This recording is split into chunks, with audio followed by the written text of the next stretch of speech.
Um dos capítulos mais rejeitados da Bíblia, queridos, é o 10. Talvez um dos mais mal interpretados, o 9, na verdade, um dos mais mal interpretados que nós temos é exatamente o capítulo 9, por causa da soberania de Deus em eleger um povo para si, e as pessoas têm dificuldade com isso. Então, não tem exatamente assim um capítulo fácil em Romanos, tá? A não ser que as pessoas queiram lidar com Romanos de maneira muito superficial, que eu não acho proveitoso. Então a gente tem tentado, tá? Vem tentando transmitir.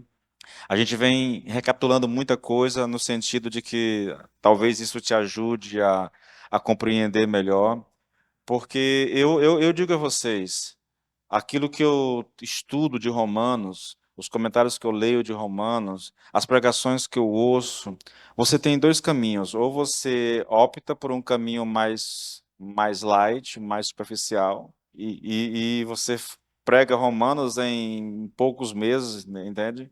Eu vejo pelas 50 ministrações para expor Romanos todinho. Puxa, eu tenho 30, quase 40 só em Romanos 6. Aí você percebe que é porque realmente é um tema trabalhoso. Olha o texto que nós estamos lendo, irmãos. Veja, olha aquilo que nós já estudamos já nos versículos anteriores. Vamos só reler. Se você disser que isso é fácil, querido, se você apresentar uma solução fácil para esse texto, eu vou dizer, é porque você não entendeu. Porque, olha só, começando no versículo 14, porque bem sabemos que a lei é espiritual, eu, porém, sou carnal, vendido à escravidão do pecado. Você percebe? Há um homem em conflito. Ele sabe que a lei é espiritual, mas tem consciência da sua realidade. Ele sabe que ele é carnal e ele sabe que foi vendido à escravidão do pecado. É uma situação triste do homem. Aí ele vai explicar isso. O que é ser carnal e vendido? Ele diz assim: olha, porque eu nem mesmo compreendo o meu próprio modo de agir, pois não faço o que prefiro, e sim o que detesto. Então está aqui um homem lutando consigo mesmo, né, sendo derrotado mais do que tendo vitória, porque ele não compreende a sua forma de agir, ele não entende por que está agindo como está agindo. Por que ele diz isso? Porque aquilo que ele quer fazer, ele não consegue fazer. E aquilo que ele não quer fazer, é exatamente isso que ele faz. Não é só que ele não quer fazer, aquilo que ele detesta, ele sabe que é errado, ele detesta aquilo, no entanto, ele faz. Aí ele diz: ora, se faço o que eu não quero, não concordo com a lei que é boa. A preocupação de Paulo aqui o tempo todo, eu vou repetir isso muitas vezes, a preocupação de Paulo é sempre com a lei. Ele está ilustrando isso com a experiência de alguém, mas a sua preocupação suprema é a lei, entendeu? Bom, eu sei o que a lei pede de mim, eu sei que a lei é boa, mas eu não consigo fazer. Eu não consigo realizar aquilo que a lei diz para eu fazer. Nesse caso, ele diz: olha, eu concordo com a lei, ela é boa. O problema não é a lei, o problema sou eu que não consigo viver à altura daquilo que a lei exige, tá?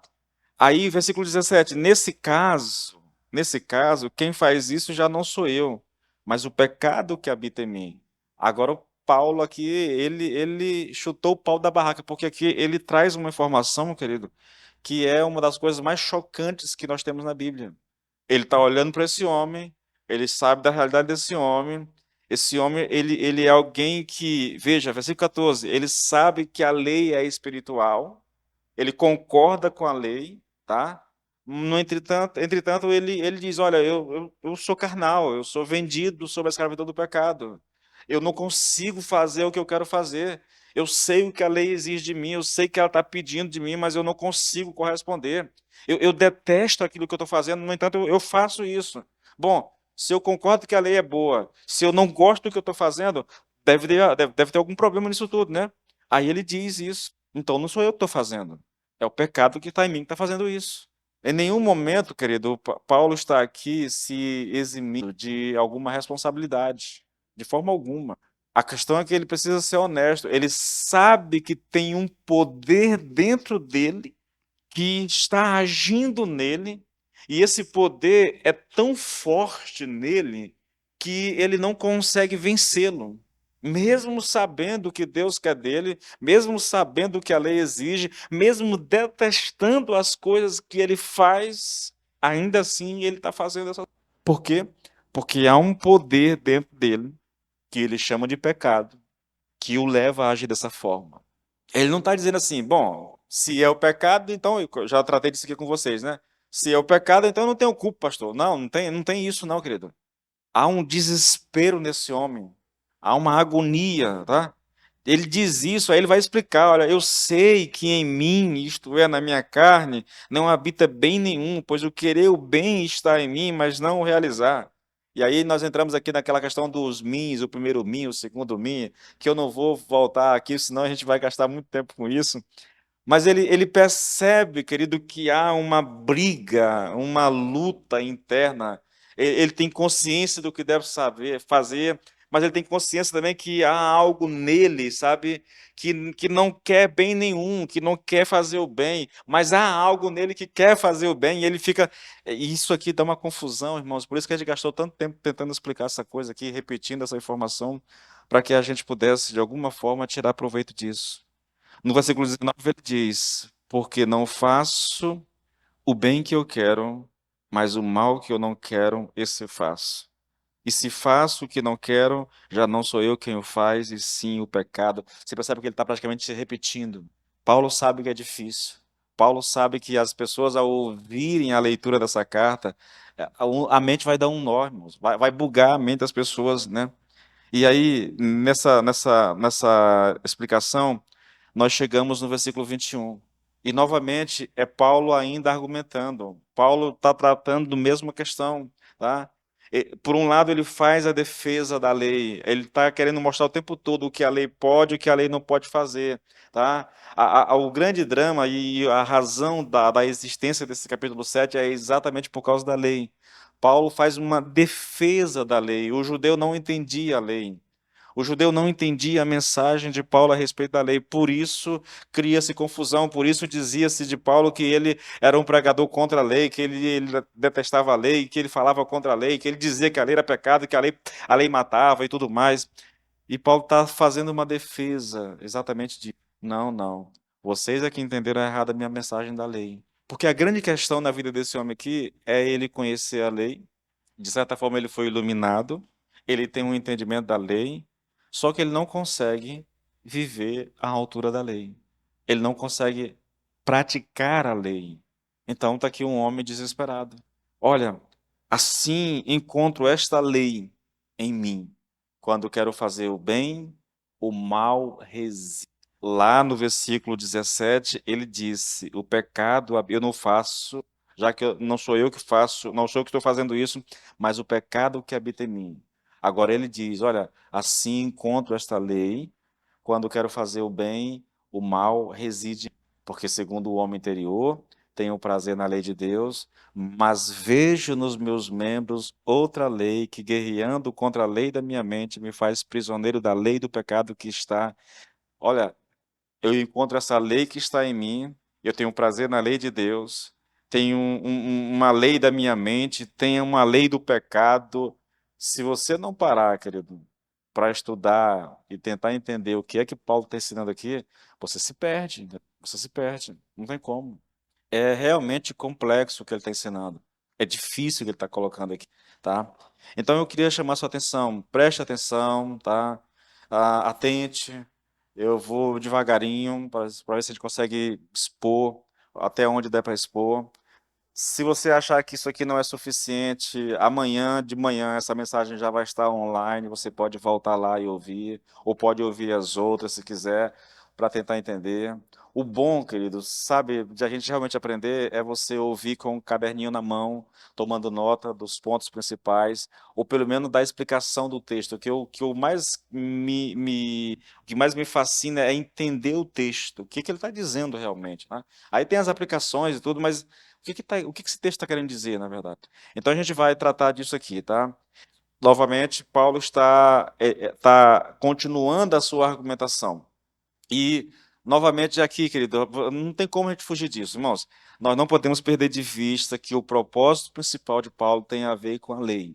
Tudo o que ele vem descrevendo tem a função de estabelecer o lugar da lei na vida do cristão, o que ela foi destinada a fazer e, consequentemente, o que ela não pode fazer. Está tudo aqui nesses versículos que nós lemos aqui, tá bom? Então, com esse foco em mente, nós temos estudado aqui o dilema desse homem que sabe o que a lei exige dele, concorda com as exigências da lei, quer obedecê-las, entretanto, ele não consegue. Ele tem consciência de um poder dentro dele que o impede de viver de acordo com a lei. Às vezes eu me pergunto, será que nós temos consciência disso? Desse poder dentro de nós? Eu não digo que Paulo esteja aqui falando de um homem é, é, totalmente regenerado, de um homem que nasceu de novo, né, que está vivendo na plenitude da sua vida cristã, como defende o pessoal da teologia reformada. Não creio que seja isso. Mas de uma coisa fica clara, e hoje isso vai ficar mais claro ainda, de uma coisa é claro, esse homem, ele teve o seu entendimento iluminado, entendeu? O Espírito Santo já abriu o entendimento desse homem para compreender a lei. Por isso que a maior parte dos estudiosos acreditam que esse homem é um judeu debaixo da lei, né? Um judeu que teve a compreensão da lei, mas que não consegue viver à altura da lei. Pode até ser que faça sentido, querido, tá? Mas lá no final a gente vai tratar um pouco mais disso, eu não quero dar spoiler. Então, veja, querido, esse é o homem. Porque não faço o bem que quero, mas o mal que não quero, esse faço. E se faço aquilo que não quero, já não sou eu que faço, mas o pecado que habita em mim, né? Aí, olha a continuação. Assim, sendo assim, encontro esta lei em mim. Que lei é essa? Quando eu quero fazer o bem, o mal está em mim. Esse versículo aqui, ele é uma espécie de resumo do que ele vinha dizendo nos versículos anteriores e também é, de certa forma, uma repetição daquilo que ele já disse anteriormente. Olha, eu quero que você tente ver esse texto da seguinte forma.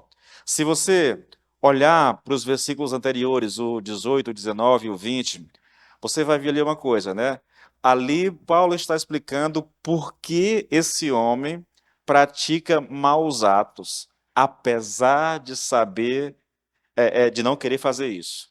18, 19 explica por que ele faz, apesar de ele não querer fazer. No versículo 21 até o 23, ele mostra o porquê o homem não consegue fazer o que ele deseja. Do 18 ao 20, ele explica por que ele está fazendo. Aqui ele vai explicar por que ele não consegue. Ele quer fazer, mas ele não consegue, entendeu? Aqui, querido, existem duas situações erradas na vida desse homem. Ele faz o que não quer e ele não consegue fazer o que quer. Deixa eu te perguntar uma coisa. De maneira bem honesta, você se identifica com isso? Você faz o que não quer e não consegue fazer o que quer. Alguém aí se acha nesse texto? Daí o pessoal dizer que esse texto fala do crente vivendo na plenitude da sua vida cristã. Eu discordo, tá bom? Nos versículos anteriores, Paulo estava interessado em mostrar por que ele faz o mal que não quer fazer. E ele chegou à seguinte conclusão, né? Não é mais ele que faz isso. Não é mais ele que faz isso, mas é o mal que está nele. É o mal que habita nele. Eu ainda estou com minha garganta muito no final de semana. Então, no texto que nós vamos estudar hoje, a preocupação de Paulo é outra. É por que será que esse homem não consegue realmente fazer o que quer? Essa é a questão de Paulo. Olha o texto. Olha como começa. Acho então esta lei em mim. A ideia original do texto é só essa. Acho, encontro a lei em mim. Encontro a lei. Aqui, querido, a gente precisa perguntar, então o que ele quer dizer com isso? O que ele quer dizer com a expressão a lei aqui? Eu encontro a lei em mim. Alguns estudiosos pensam que Paulo está falando da lei de Deus. A lei. Se você voltar lá, ele está se referindo à lei o tempo todo, né? Nos versículos anteriores. E a resposta é: será que Paulo está falando realmente aqui da lei de Deus? E eu digo que não, querido. E a prova disso é o versículo 22. Porque no versículo 21, ele diz: encontro a lei. Eu encontro essa lei em mim. Qual é a lei? Né? Ele diz, versículo 20, já não sou, quando quero fazer o bem, o mal reside em mim. Agora, olha o 22. Porque segundo o homem interior, tenho prazer na lei de Deus. No versículo 21 é a lei. No versículo 22, ele diz claramente, explicitamente: tenho prazer na lei. Se você observar os versículos anteriores, até aqui Paulo vinha se referindo à lei de Deus como a lei, e não como a lei de Deus. Porque até aqui ele só estava tratando da lei de Deus, tá? Agora, a partir do versículo 21, Paulo fala de uma outra classe de lei. Por isso, quando ele vai falar da lei de Deus, aí ele já se explica, é a lei de Deus, e não mais só a lei. Por quê? Porque ele agora inseriu um outro tipo de lei, uma outra classe de lei, na verdade. Então, a gente precisa ter bem claro essa distinção, irmãos, porque Paulo usará o termo lei com outro sentido. Já tem um sentido aqui, né, uma classe de lei diferente da lei de Deus, e ele vai falar de um outro tipo de lei, no versículo 23. Olha, mas vejo nos meus membros outra lei que batalha contra a lei do meu entendimento e me prende debaixo da lei do pecado que está nos meus membros. Você observa? Ele fala a lei, ele fala a lei de Deus, ele fala da lei que luta contra o entendimento dele, que é a lei do pecado. Então ele cita aqui nesses 3 versículos 3 tipos de lei. Dá uma confusão realmente na mente da pessoa quando a pessoa está ouvindo isso, tá? Então a gente precisa ter clareza a respeito do que Paulo está falando. Então eu digo a vocês que a referência no versículo 21 não é a lei de Deus, nem tampouco ele está se referindo à lei do pecado que nele habita. Bom, dito isso, vamos voltar de novo aqui para saber o que é que Paulo está dizendo com a expressão a lei. É como se ele estivesse dizendo assim: olha, essa é a minha experiência. Parece, escute bem o que eu vou dizer, olha, parece que há um princípio atuando em mim. De fato, é tão constante que posso dizer que é uma verdadeira lei. Parece haver uma norma de ação dentro de mim que funciona de maneira tão definida que é virtualmente uma espécie de lei. E, ao que parece, ela determina, governa e controla o que acontece dentro de mim. Vamos colocar isso de maneira mais prática ainda? O que vejo é que, invariavelmente, quando eu quero fazer o bem, o mal está presente. Então, o apóstolo está dizendo, tá descrevendo a experiência desse homem, na hora que ele pensa em fazer o bem, o diabo se apresenta. Vou colocar dessa forma logo para ver se a gente consegue. O mal se apresenta, entende? E não me deixa fazer aquilo que eu quero fazer. Ele diz que isso é uma coisa que parece agir nele, querido.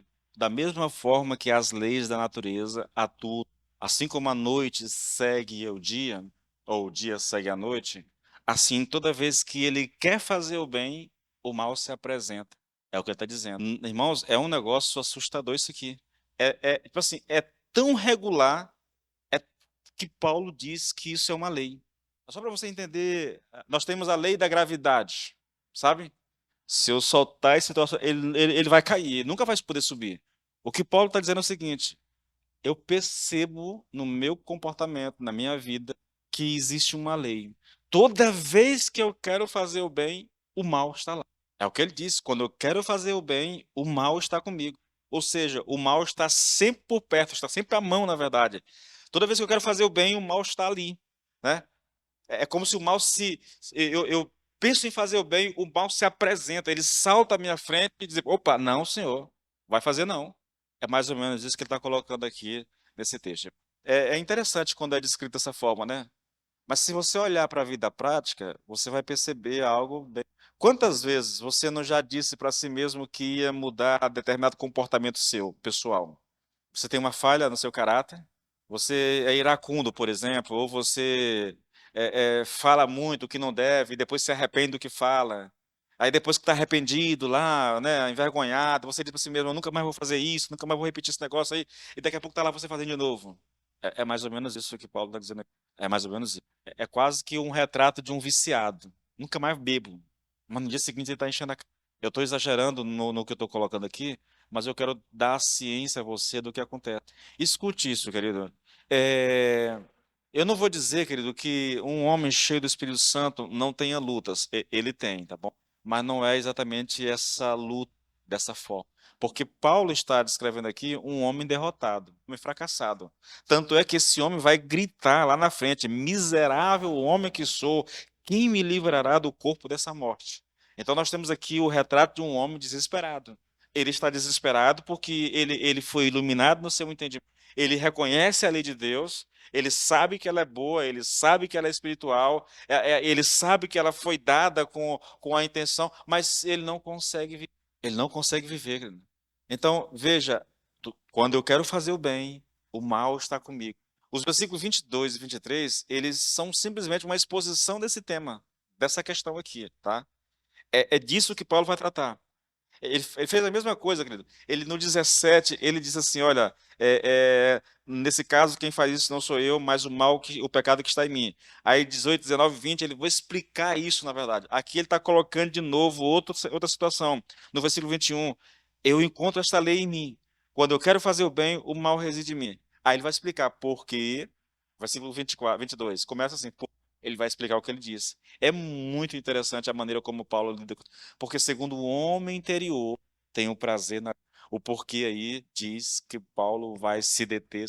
Ele disse no versículo 21 que quando ele quer fazer o bem, o mal reside nele, o mal está com ele. Então ele vai explicar isso. Aí como é que ele explica? Porque segundo o homem interior, eu tenho prazer na. Aqui, irmãos, eu chamo a sua atenção para a expressão que Paulo utiliza aqui, homem interior. Essa é uma expressão que nós precisamos atentar para ela, porque ela pode ser mal entendida, e eu vou mostrar para vocês que algumas pessoas entendem isso de maneira errada e fazem confusão na hora de interpretar o texto, tá bom? Mas antes, deixa eu te mostrar uma coisa. Eu já falei a vocês que a preocupação de Paulo aqui é com a lei. Olha, uma espécie de progressão aqui de Paulo, querido, em relação à lei. Se você for para o versículo 14, lá está escrito assim: porque bem sabemos que a lei é espiritual. Esse homem sabe que a lei é espiritual. No versículo 16, ele diz assim: consinto com a lei que é boa. Então, esse homem que sabe que a lei é espiritual, esse homem concorda que a lei é boa. Ele acha que a lei é boa. Agora, no versículo 22, ele acrescenta mais um detalhe: tenho prazer na lei de Deus. Você percebe? Está acontecendo uma progressão. No começo ele diz que ela é espiritual, ele sabe que ela é espiritual. Depois ele diz que ela é boa. Agora ele já diz que tem prazer na lei de Deus. Há uma progressão nessas declarações, querido, a respeito da lei, tá? Com essa progressão, Paulo está dizendo mais ou menos o seguinte, querido, que olha, não é que ele simplesmente concorda com a lei, né, ou que a lei é espiritual e é boa, não, que ele tem o conceito, a questão dele é a seguinte, ele está dizendo, querido, o seguinte: eu me alegro, eu exulto, eu me regozijo na lei de Deus, eu tenho prazer na. Isso eu vou voltar mais no finalzinho, mas isso aqui é suficiente para descartar toda e qualquer possibilidade de que o homem a quem Paulo se refere aqui seja alguém que não nasceu de novo, um homem não regenerado, entendeu? Porque essa é uma das teses lá no começo, lembra? Quando nós começamos a ministrar o versículo 14 e 15, nós colocamos essas teses diante de vocês, as três possibilidades de quem seriam esses homens, as interpretações mais recorrentes que tem. E uma delas diz que esse homem é alguém não regenerado, mas não pode, na progressão que existe em relação às declarações a respeito da lei de Deus, você percebe que não é possível que seja um homem espiritual, um homem não regenerado. Um homem não regenerado não tem prazer na lei de Deus, querido. Mas eu vou deixar isso para mais tarde um pouquinho, porque o que realmente eu quero tratar com vocês aqui é a respeito do. Essa é uma expressão muito importante, querido, e ela deve ser considerada com cautela. E por que eu estou dizendo isso? Porque aqueles que defendem a ideia de que o homem retratado pelo apóstolo aqui é alguém regenerado, e um regenerado vivendo no ápice de sua vida cristã, essas pessoas afirmam que o homem interior aqui é uma referência ao novo homem ou à nova natureza que há neste homem. Eles simplesmente diz, forçando o texto a dizer uma coisa que ele não está dizendo. E eu vou já mostrar para vocês por que não pode ser essa interpretação, tá bom? Mas se eu tenho, novamente, irmãos, é aquela ideia de eu vou para o texto, mas eu já tenho uma concepção do texto, a minha concepção teológica é essa. Aí, essas pessoas, geralmente, irmãos, e aqui uma coisa interessante, quando você vai estudar os comentários, ou se vai ouvir pregação a respeito do texto, vocês percebem que parece que a preocupação principal de quem está ensinando é saber quem é esse homem. Eu digo a vocês que não é essa a preocupação de Paulo. Ele está apenas usando a figura dessa pessoa para poder trazer uma mensagem a respeito da lei. Ele não está preocupado com a experiência e isso não é importante para ele. Por isso que se eu me atenho a apenas a experiência de quem está sendo escrito aqui e não me preocupo com o que realmente está pensando, eu posso errar. E aí muitos erram. Esse homem é espiritual. Olha, o conflito que esse homem vive, todo quem é aqui, novamente, quem é aqui, querido, que não sabe o que é desejar fazer o bem e não fazê-lo? Quem é aqui que não abomina algumas coisas que faz? É fácil se identificar com o texto, mas é exatamente disso que Paulo está falando. Não necessariamente. Então, aqueles que defendem que Paulo está aqui falando de um homem cristão, que é Paulo falando dele enquanto ele está escrevendo a carta, aí eles dizem, olha, tá vendo? O homem interior, né? Esse novo homem, essa nova natureza tem prazer na lei de Deus. Mas será que é isso que Paulo está dizendo? Quando ele fala desse homem interior, será que ele está falando aqui do novo homem em Cristo, dessa nova natureza em Cristo? Eu digo que, eu digo que não. Olha os versículos 22 e 23. Preste bem atenção na leitura porque segundo o homem interior, tenho prazer na lei de Deus, mas vejo nos meus membros outra lei que batalha contra a lei do meu entendimento e me prende debaixo da lei que está nos meus membros. Se você perceber, há um contraste aqui entre o homem interior e os meus membros. A ideia do texto é muito simples. Ele está contrastando o homem interior, que ele chama aqui de entendimento, né? Entendimento, e os membros do corpo. Homem interior é sinônimo de entendimento ou mente. Então a ideia é: tenho prazer na lei de Deus, segundo o homem interior. Ou eu posso dizer, eu tenho prazer na lei de Deus, segundo a lei da minha mente. Eu também posso dizer, tenho prazer na lei do Senhor, segundo o meu entendimento, a lei do meu entendimento. Ou ainda, tenho prazer do Senhor, segundo a lei que está na. Todas essas formas são formas de interpretar o texto. Então, nós podemos deduzir aqui, querido, que a expressão homem interior, ao invés de significar novo homem, nova natureza, ela significa a mente, o entendimento, o lugar da razão, o lugar onde a pessoa pode captar a verdade. Só que Lloyd Jones vai mais longe. Ele diz aqui, querido, que isso não significa a mente do homem natural. Porque, como vimos constantemente, estou citando ele ainda, tá? E como vemos aqui, essa expressão não pode ser uma descrição do homem não regenerado. Então, Lloyd Jones afirma cabalmente que o homem interior aqui significa a mente iluminada pelo Espírito Santo. E esse homem com a mente iluminada pelo Espírito Santo, ele tem prazer na lei. Deus deu a ele a graça de conhecer realmente, Deus abriu os olhos dele. O mandamento, como ele diz lá no capítulo, no versículo, parece que no versículo 10, né? O mandamento pegou ele, o mandamento capturou ele entendeu realmente, entendeu? Só que o entendimento que ele tem da lei, essa iluminação que ele tem a respeito da lei, não fornece a ele ainda o poder para ele obedecer. Veja se vocês observam, né? A mente foi iluminada, o Espírito clareou, tirou o véu da mente dele.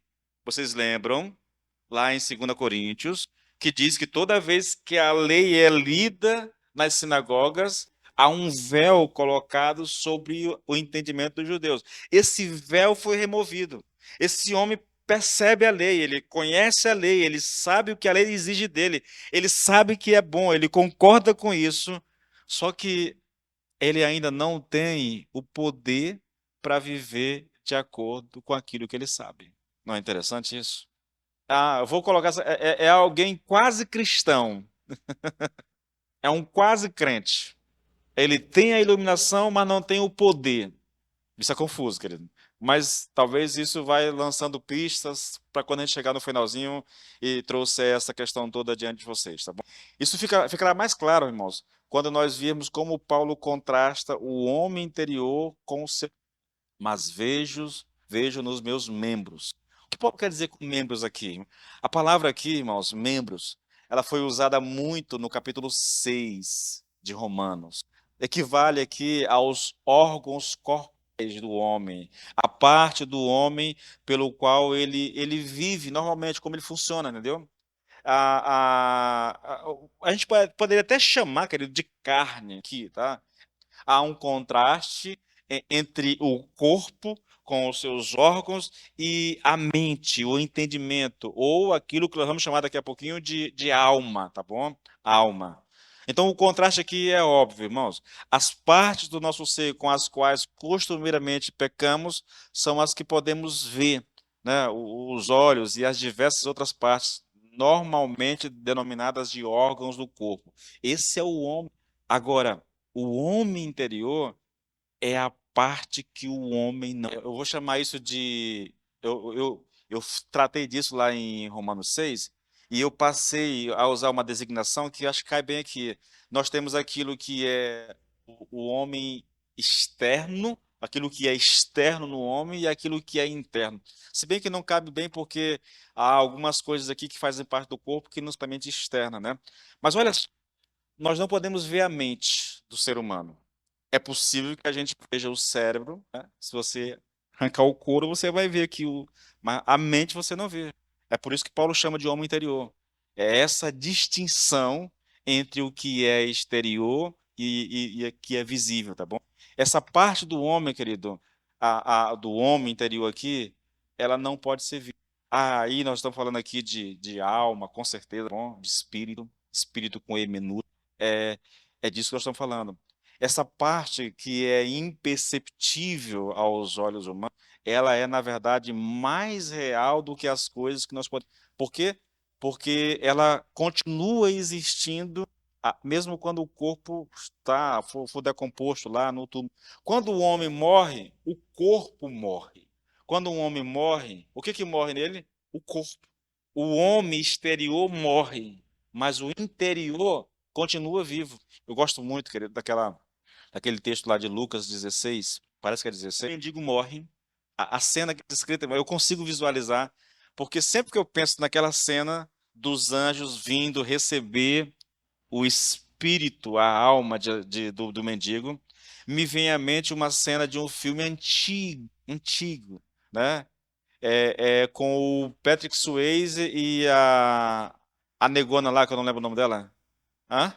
Ah, mas ela é negra porque fazer o quê? Vou chamar ela de branca. Ah, tá, isso. Como é que é o nome do filme mesmo? Ghost, do outro lado da vida. Lá no finalzinho do filme, irmãos, é um filme bom, sabia? É espírita aquele negócio lá, mas é bem interessante. Lá no finalzinho, quando o mocinho do filme vai ser levado para a luz, que é o Patrick Swayze, né? Então, aí abre uma luz no céu assim, aí ele é levado para aquela luz, aquela coisa. Quando o bandido lá, o vilão do filme, vai ser levado para as trevas, irmãos, aí começa aquela música de suspense e eles estão numa espécie de túnel, entendeu? Lá, aí vem aquelas sombras vindo ali e arrastam o cara. Eu consigo imaginar, eu visualizo. Porque quando o mendigo morre, o texto diz que os anjos de Deus vêm buscar Lázaro para levá-lo para perto de Cristo. Quando o rico morre, não há informação, mas eu imagino que tenha mensageiros esperando por ele também. O corpo morre, o corpo vai para o caixão, o corpo vai ser jogado num buraco. Mas o homem interior parte para a eternidade. Eu acho que isso fica mais fácil vocês entenderem. No homem interior, esse homem tem prazer na lei de Deus. Mas nos membros do corpo dele há uma lei, há um mal, um pecado, o mal, o diabo, dê lá o nome que você quiser. Parece que está agindo o tempo todo, impedindo esse homem de fazer aquilo que é o certo. É isso que Paulo está colocando diante de nós. Você quer ver um texto interessante? É, a Bíblia trata a mente com, com o espírito e vai intercalando uma coisa como se fosse outra, entendeu? Mas olha uma coisa interessante. Quando a gente abre 2 Coríntios 4:16, lá está escrito assim, eu vou ler na tradução da NAA, Nova Almeida Atualizada. Por isso não desfalecemos, mas ainda que o nosso homem exterior se corrompa, O interior, contudo, se renova de dia. Agora, o mesmo texto, lendo na nova tradução da linguagem de hoje. Achei massa, porque o tradutor, ele já não só fez a tradução, mas ele fez a interpretação do texto, entendeu? Ele coloca assim: por isso nunca ficamos desanimados, porque mesmo que o nosso corpo vá se desgastando, o nosso espírito vai se renovando de dia a dia. É exatamente isso que Paulo está dizendo. O corpo vai se desgastando, as lutas, as perseguições, o sofrimento, as surras que ele vai levando, entendeu? A fome que ele passa muitas vezes por causa do ministério, isso vai se desgastando, isso vai morrendo aos poucos. Mas o homem interior, que se alimenta de Cristo dia a dia, esse vai se renovando. Essa a questão. Talvez isso explique para nós o que é o homem interior aqui. É a mente iluminada pelo Espírito Santo. É o Espírito que recebeu um toque do Espírito Santo e agora pode compreender, ou a alma que pode compreender a lei de Deus. Lord John diz o seguinte: não temos o direito de forçar o sentido da expressão homem interior, indo além desta referência geral à parte do homem que pode ser iluminada pelo Espírito.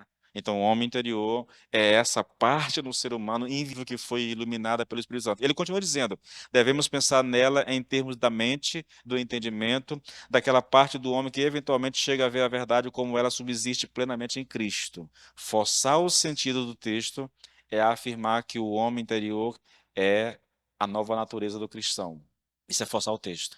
Portanto, nós podemos entender que com essa expressão que Paulo está se referindo aqui ao entendimento ou à mente, como ele a denomina no versículo 23. E ela, essa mente iluminada pelo Espírito. Ele vem enfatizando o tempo todo. Em outras palavras, o que o apóstolo está de fato dizendo é o seguinte: agora cheguei a ver o verdadeiro significado da lei. Na verdade, ele vem dizendo isso. Houve um tempo em que ele não tinha sido iluminado, mas agora ele passou a ver a verdade. O Espírito Santo veio sobre, tá? A lei veio sobre ele e, de certa forma, o agarrou. Ele passou a entender. Versículo 9, na verdade, é o capítulo 7. Houve um tempo que sem lei eu vivia, mas quando veio o mandamento, ou quando o Espírito veio e iluminou a mente dele, né? Aí ele percebeu que estava morto em pecado, né? Antes ele achava que estava tudo bem, mas quando ele entendeu a lei, ele disse: estou ferrado, estou ferrado. Olha, querido, esse é um texto muito interessante, irmão, porque descreve, querido, descreve. E aqui é dito uma coisa que eu não vejo praticamente em nenhum outro lugar. É possível o Espírito abrir o entendimento de um homem e ele ainda não nascer de novo ainda. Eu não sei como é que isso funciona, irmãos. Eu não sei explicar bem essa situação. Mas eu digo a vocês que é possível porque está aqui o texto. Está aqui o texto diante de nós. Entendeu? Esse homem compreende a lei. Ele entende. Ele sabe o que ela. Irmãos, deixa eu tentar colocar algo para vocês, querido. Quando eu digo que esse homem compreende a lei, eu não estou dizendo que ele sabe da lei. Ele é um judeu. Então, com certeza, ele sabe, ele conhece a lei, querido. Não é isso. Não é, irmãos, ter um entendimento aberto. Não é saber.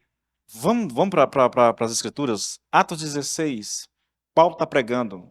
Ele está pregando para um grupo de senhoras que são tementes a Deus.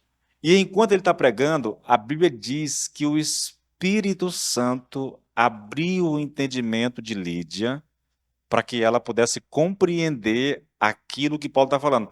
Mas o texto não está dizendo, querido, não é apenas uma compreensão intelectual daquilo que está sendo dito. 2 mais 2 são 4. Eu entendo isso. Não é exatamente esse entendimento. É um entendimento que vai além dessa experiência do saber, irmãos, tá? Quando essa mulher entendeu a lei, o texto diz que ela foi salva.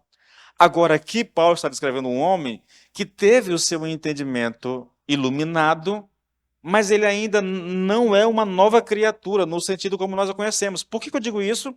Porque esse homem vai gritar. Esse homem aqui descrito é um homem que está vivendo em desespero, é um homem que está vivendo em lutas, é um homem que está sendo vencido dia após dia pelo pecado. Eu não estou dizendo que ele nunca tem vitória, não é isso, não. Mas é um homem que está constantemente vencido pelo pecado. Ele está subjugado pelo pecado, entendeu? A ponto de ele gritar: miserável homem que sou. Um homem que grita: miserável homem que sou, quem me libertará do corpo dessa morte, querido? É um homem fracassado. Se nós lermos Romanos 6, se você voltar para as pregações de Romanos 6, você vai ver que um homem nascido de novo, ele não é escravo do pecado. O pecado não tem mais poder sobre ele. Sim, Paulo diz que o pecado ainda habita o seu corpo, mas ele não é mais escravo do pecado, entendeu? Ele não vai ser mais subjugado pelo pecado como ele era antes de conhecer a Cristo. Daí a razão para dizer que mesmo que esse homem tenha tido essa experiência, o Senhor iluminou o entendimento dele, falta alguma coisa na vida dele para ele realmente ser um cristão 100%. Isso vai ficar na parte final, tá bom? Só para encerrar, vamos voltar aqui novamente para o versículo 22, porque segundo o homem interior tem o prazer na lei de Deus. Essa é uma declaração extremamente importante, irmãos. Mais uma vez, ela exclui definitivamente toda a ideia de que essa passagem se refere ao homem não regenerado. Por quê? Porque o homem não regenerado não pode ter prazer na lei de Deus. Irmãos, alguém que não nasceu do Espírito jamais dirá: eu tenho prazer na lei de Deus. Não pode, querido, não pode. Entende? Só alguém que teve a mente iluminada. Irmãos, Romanos 8, 6, 7 e 8, querido. Pois a inclinação da carne é morte, mas a do Espírito é vida e paz. Porque a inclinação da carne é inimizade contra Deus, pois não está sujeita à lei de Deus, nem mesmo pode estar. Portanto, os que estão na carne não podem agradar a Deus. O homem que não conhece a Cristo, ele não pode se sujeitar a Deus, querido. Então não tem como. Ele abomina a ideia de um Deus que queira dominar a sua vida, que queira controlar a sua vida, que queira governar a sua vida. Isso é impossível. Irmãos, um homem, para ter prazer em Deus, ou nas coisas de Deus, ou na lei de Deus, tem que ter nascido de novo, querido. Tem que ter tido essa experiência, pelo menos essa iluminação do Espírito Santo tem que ter acontecido. Os olhos se abrem e ele percebe realmente o que é a lei. Mas sem isso, querido, não é possível, irmão.